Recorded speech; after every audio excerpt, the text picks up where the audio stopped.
ఖచ్చితంగా ఈ ప్రభుత్వాన్ని మాత్రం మేము కోరుతున్నాం. ఎటు పరిస్థితిలో ఇది వెంటనే కొనాలని కూడా నేను విజ్ఞప్తి చేస్తా ఉన్నాను.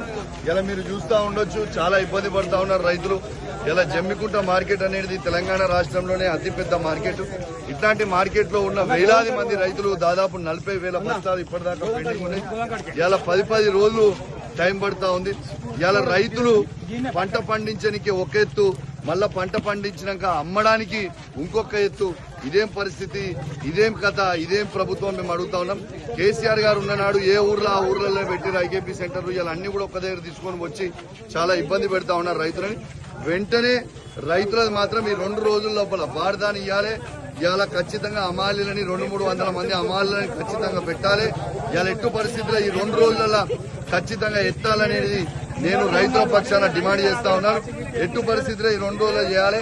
ఇప్పుడు వెంటనే గోదాం కూడా ఓపెన్ చేస్తా ఉన్నామని చెప్పి సందర్భంగా తెలియజేస్తూ, ఇవాళ ఈ 2 రోజుల లోపల ఎత్తకపోతే మాత్రం తీవ్రమైన పరిణామాలు ఎదుర్కొనే పరిస్థితి వస్తుంది ప్రభుత్వం అని చెప్పి కూడా హెచ్చరిస్తామని చెప్పి సందర్భంగా తెలియజేస్తూ సెలవు తీసుకుంటామని